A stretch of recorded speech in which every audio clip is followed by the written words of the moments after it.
Hola a todos, hoy estaremos hablando del síndrome de Pigmalión en el cristiano.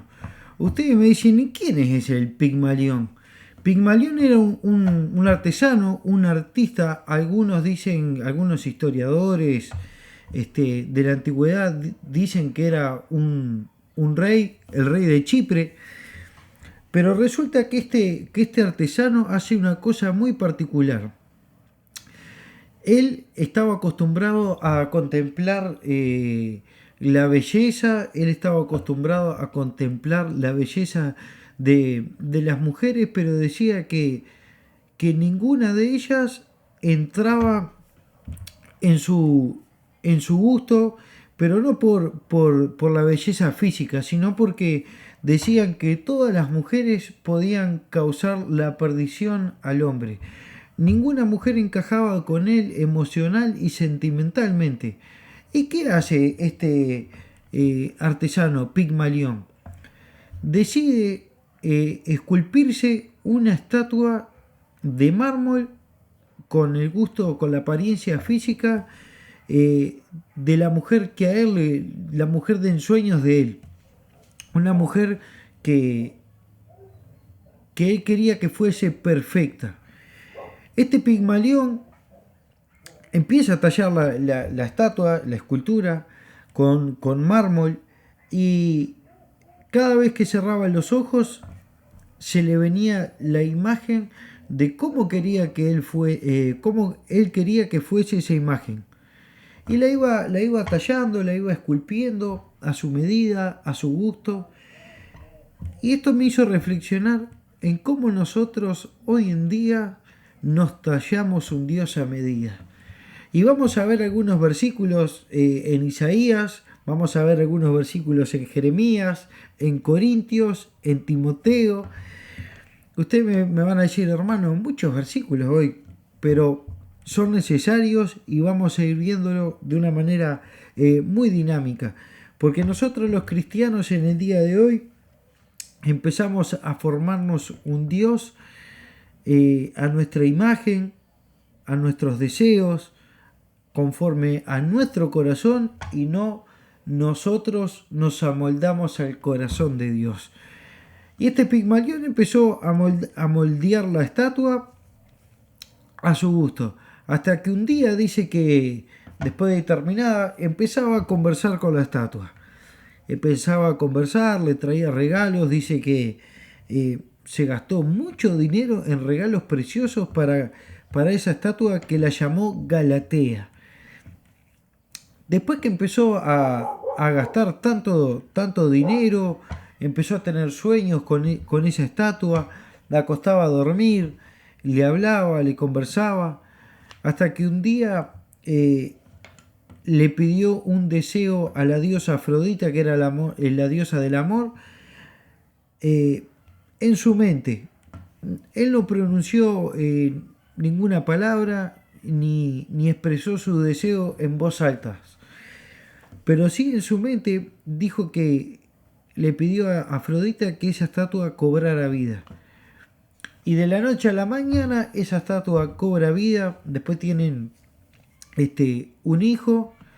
Y bueno, se va suscitando la historia hasta que ellos tienen un final feliz. Pero nosotros los cristianos nos empezamos a moldear esa Galatea, ese Dios a nuestra medida. Y mire lo que dice Isaías 44. Versículo 9 dice, los formadores de imágenes de talla, todos ellos son vanidad y sus obras más estimadas para nada sirven. Y ellos mismos son testigos para su confusión de que los ídolos no ven ni entienden. ¿Quién formó un dios o quién fundió una imagen que para nada es de provecho? He aquí, todos los suyos serán avergonzados porque los artífices mismos son hombres. Todos ellos se juntarán y se presentarán y temblarán y serán avergonzados a una.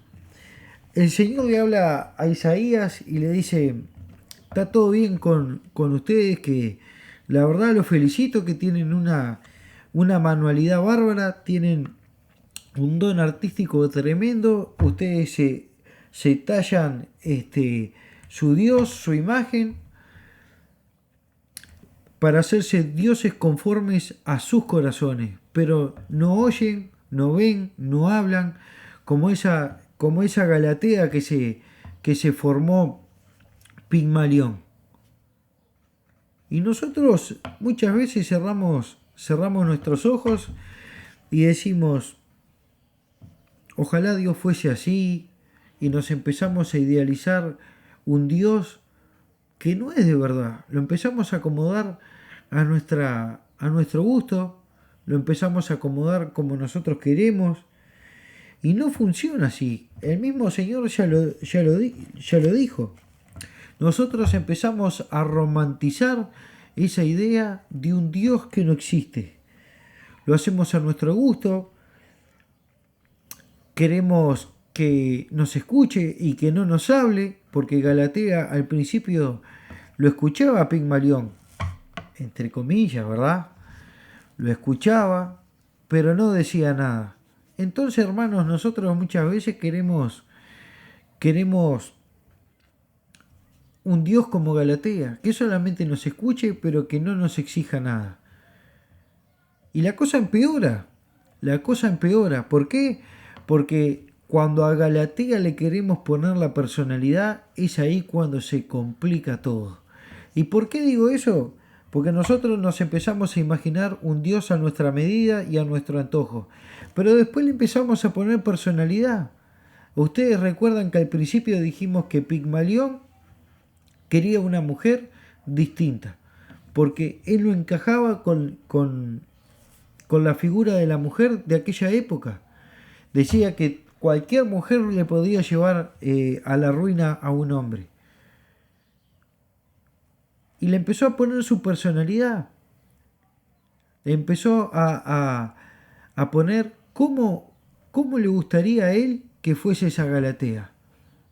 Y nosotros hacemos lo mismo, hermanos. Y usted me va a decir, ¿cómo que hacemos lo mismo? Bueno, la Biblia es clarito. Mire lo que dice Isaías 45, versículo 9. Dice, hay de quien pleitea con su hacedor, como el tiesto con los tiestos de la tierra.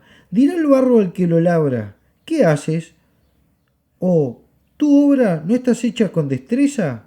Hay del que dice a su padre, ¿por qué me engendraste? Y a una mujer, ¿por qué diste a luz? Este versículo de Isaías es clarísimo, hermanos. Nosotros le queremos dar órdenes a Dios. Nosotros nos ponemos a pelear con Dios y queremos que Dios sea un Dios de bolsillo, como lo dijimos en la prédica pasada. Un amuleto, una estatuilla, que solamente nos escuche y nos cumpla nuestros caprichos. Y esto no funciona así. El mismo versículo lo dice. Dice, ay del quien pleitea con su hacedor.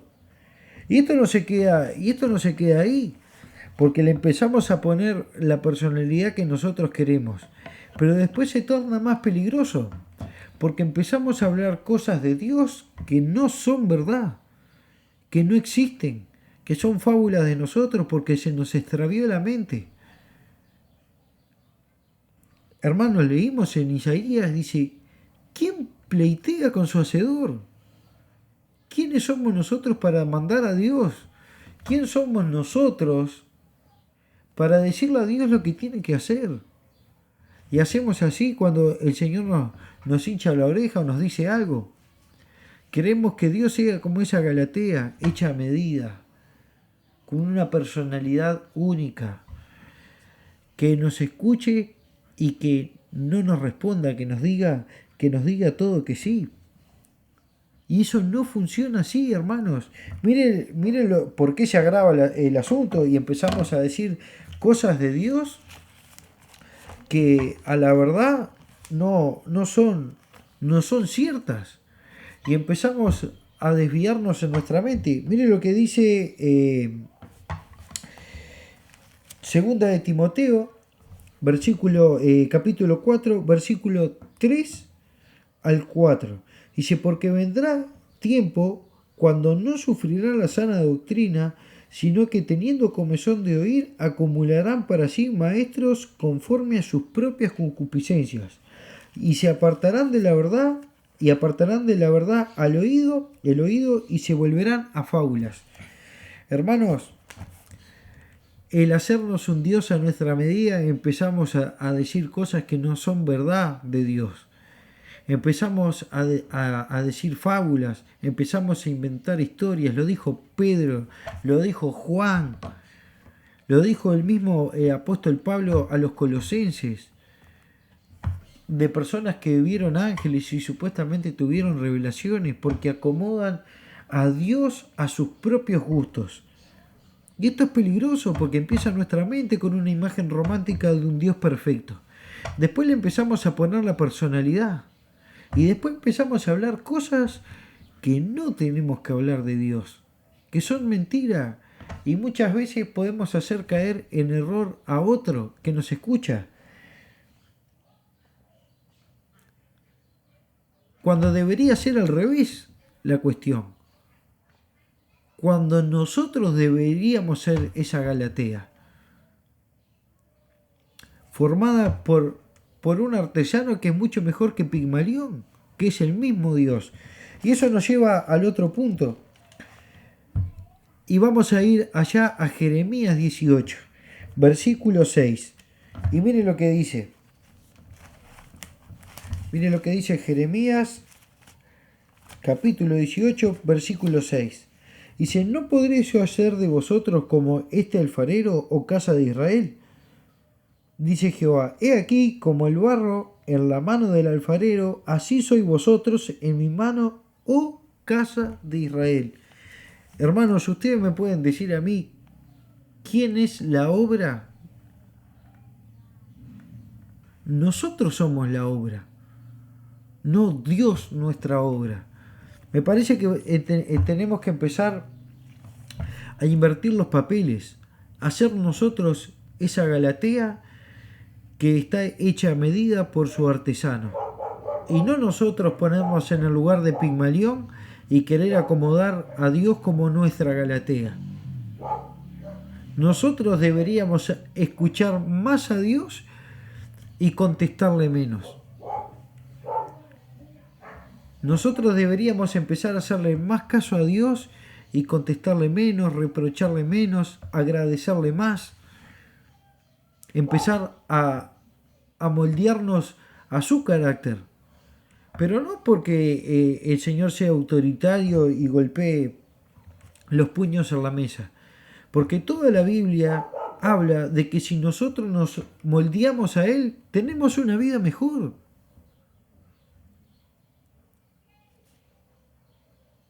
Me parece que estamos equivocados, que pensamos que Dios nos quita la libertad, como he escuchado muchas veces, no, porque Dios es un Dios opresor, que te oprime, que te dice que no hagas esto, no hagas lo otro, no hagas acá, no hagas allá. Y me parece que es al revés, cuando Dios nos dice algo, es para cuidarnos. ¿Ustedes saben por qué al pueblo de Dios no se le permitía comer carne de cerdo en el desierto? Porque la carne de cerdo tiene unos pequeños parásitos que si no la cocinas bien, te hace mal, te enferma, afecta tu salud. ¿Por qué piensan ustedes que el Señor los mandaba a tantos metros del campamento para ir a hacer sus necesidades? Porque les gustaba hacerlos caminar. Me parece que Dios los hacía caminar tantos metros del campamento para que no contaminasen el campamento, el pueblo. ¿O ustedes no se acuerdan de la peste negra que se despertó en Europa por no tener una ciudad bien higienizada? Mató a millones y millones de personas. Entonces Dios no es ningún opresor, Dios es previsor. Y nos quiere prevenir continuamente. No mires acá, porque si vos mirás acá, podés caer en pecado, como hizo David con Betsabé. No hagas esto, porque te puede ir mal. Y el que avisa no es traidor. Pero nosotros, claro, como dijo el apóstol Pablo allí en Timoteo, que lo leímos recién, acomodan a sus propios maestros a sus concupiscencias, a sus deseos fuertes. A mí me gusta hacer tal cosa y a Dios no le gusta, entonces lo tengo que moldear, lo tengo que acomodar a mi gusto. Y el Señor nos moldea y nos va moldeando, como dice aquí en Jeremías 18, pero para una misión muy importante, que es llevar el Evangelio. Mire lo que dice 2 capítulo 4, versículo 7. Pero tenemos este tesoro en vasos de arcilla para que la excelencia del poder sea de Dios y no procedente de nosotros. Imagínense que nosotros fuésemos una piedra súper preciosa, el mármol más caro del mundo. Y nosotros nos empezamos a gloriar y a decir que somos los número uno. Sin embargo, no es así. El Señor pone el Evangelio a Cristo en nosotros para que se vea su poder y no el de nosotros. Entonces, ¿qué es mejor? Dejarnos moldear por Él, ser un vaso de barro, pero moldeado por Dios, no moldeado por nosotros. O peor, o tener un Dios de barro diseñado a nuestro antojo. Me parece que estamos cerrados. Muchas veces queremos ser ese Pigmalión que acomode a Dios como a Galatea. Y nos olvidamos que nosotros somos la esposa de Cristo, no Cristo nuestra esposa. Nosotros tenemos que moldearnos al esposo que es Cristo, no al revés. No podemos hacer de Cristo una Galatea o de Dios una Galatea y moldearla a nuestro antojo. Dejemos que el mejor artesano que hay, que es Dios mismo, haga una perfecta obra de arte con nosotros. Si será tan buen artesano el Señor que nos va moldeando gradualmente para que seamos una obra perfecta y nos vayamos pareciendo un poquitito más a Cristo. Esto era lo que yo tenía que compartir con ustedes, hermanos. Espero que les sea de bendición. Si les fue de bendición, compártanlo, denle un me gusta, hagan algún comentario. Ya lo he dicho, pero lo vuelvo a repetir, no es para mí, es para que YouTube no sepulte todo lo que compartimos. Bueno, vamos a orar para despedirnos. Señor, te damos gracias, Padre, por esta oportunidad que tú nos das, Señor, de compartir tu palabra. Gracias por la oportunidad que tú me das de llevar algo de ti, Señor, a aquel que lo necesita. Señor, bendecimos a todos los que nos están escuchando. En el nombre de Jesús, amén. Eso es todo por hoy. Nos vemos la próxima.